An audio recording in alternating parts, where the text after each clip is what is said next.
Greetings, Timeshare Traveler here. Today is episode 2. I'm going to run out of fingers here. 89.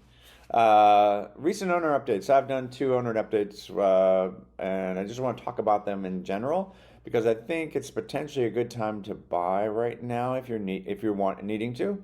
And really, I'll just talk about there seems to be increased incentives. That's my experience over the last 2 that I've done, and other things seem to be less staff in the office, and then I've got some conclusions I want to leave you with why I think it's a good time to buy. So, if you're needing to buy.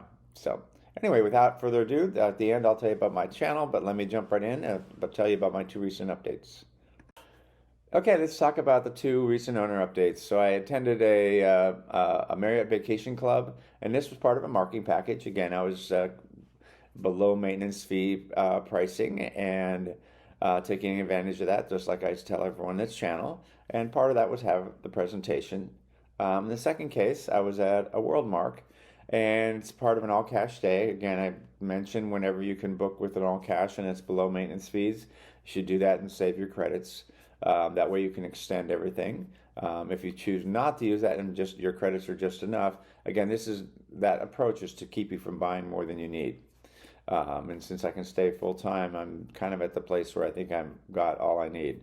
There weren't in either both cases, interestingly enough, there really weren't any significant feature upgrades in either presentation. WorldMark had launched their new tier in January, so nothing really changed since that. For June, and Marriott still working on the merger of Vistana and all that stuff, and that's really their new stuff. I will say this: I'm impressed with the people that I've been getting lately.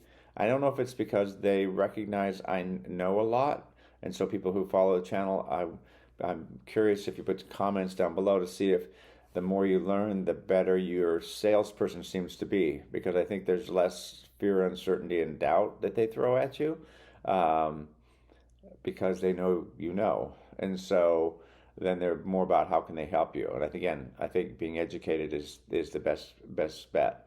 Um, they both people were helpful. They understood my situation. They both offered upgrades. That's what their job is as salespeople. And then they were quite comfortable when I said no. So there wasn't any drama or any like a second person came by and threw something more at me. So I didn't have any of that. And I don't know if that's changing for people the more experience you have. I know I have a lot, so I haven't had that happen to me in quite some time.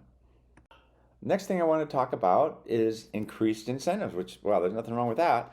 And I believe this increased incentives is a reflection of the difficult sales situation with economic uncertainty that we're seeing in the United States. So, for example, I was offered 3 times the number of bonus points. So they were suggesting I do 1,500, which got me to the next tier. And they offered me 4,500 bonus points, which is the first time I've ever had that. Sometimes I get just 1 to 1. Every now and then it's 2 to 1. This is the first time it's been 3 to 1. So I think that reflects they're just trying to do what they can because those free weeks just get absorbed in the general population. So it's not even though it is a cost for cleaning and so forth, it's in generally thought as a one-off versus the ongoing maintenance fees that they need to keep profitable. Um, the price per point was expected. There wasn't any change in that, and I didn't actually, to be honest, I didn't actually push. I might have been successful to get that in addition. I just didn't want to head down that path because I really wasn't looking to buy. But I would recommend if you are looking to buy, see if you can get even more incentives or see if you can drop the price. I would push a little bit right now. I think it's a buyer's market, even in timeshares. I'm a real estate agent, so I know it is for homes.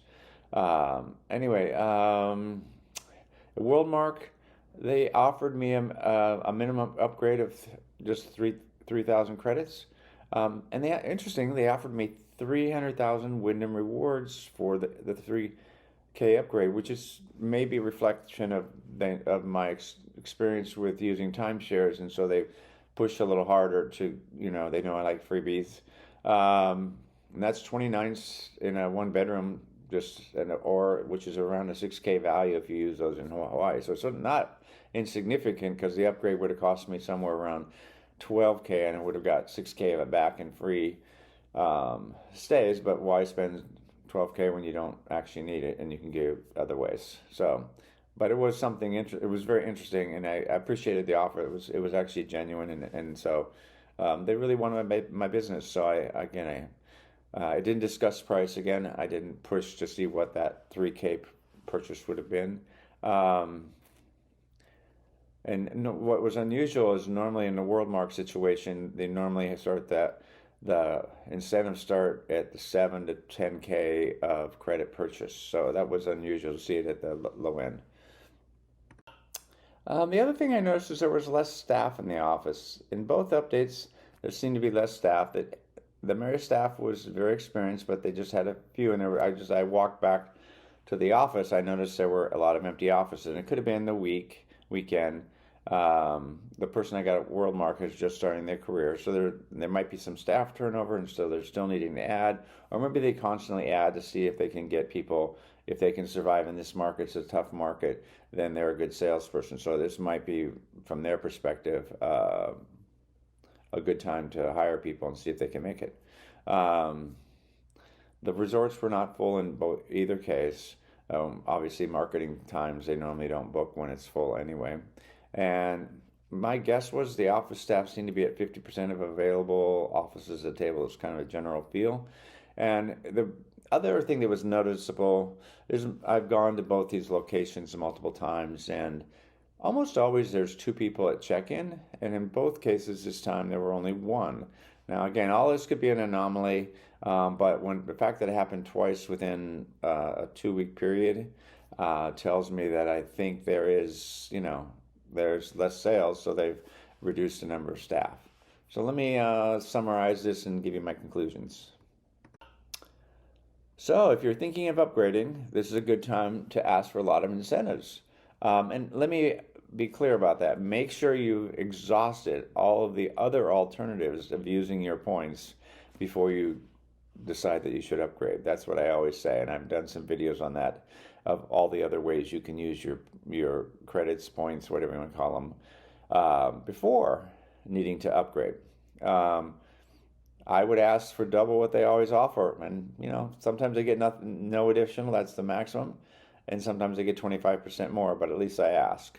And again, less likely I ask for price reduction, because they're trying to control prices. They don't want one salesperson competing against another.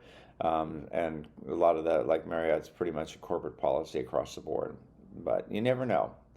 They might come up with, we have this resale inventory that's coming back to us, so we can give you that inventory, and that's reduced. I've had that happen to me in the past. The second thing is the uncertainty in the economy has affected the sales team at sites. I think that's increased incentives. I think the staff reductions reflect that.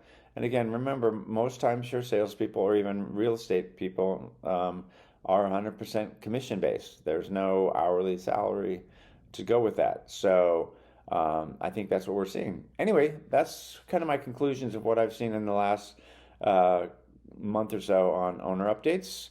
Hope you liked the video, and don't forget to subscribe if you haven't already. Hi, this is Cliff, and I'm the Timeshare Traveler. Welcome to my channel. The purpose of my channel is to educate those who love traveling in timeshares. I've been an owner for 15 plus years at timeshare ownership. I have elite ownership with Marriott, Hilton, and WorldMark. I have published over 100 timeshare video reviews, and I've published over 95 timeshare tips. I can be found on Facebook at Timeshare Trav, at Twitter Timeshare Trav, and on the web at www.timesharetraveler.com.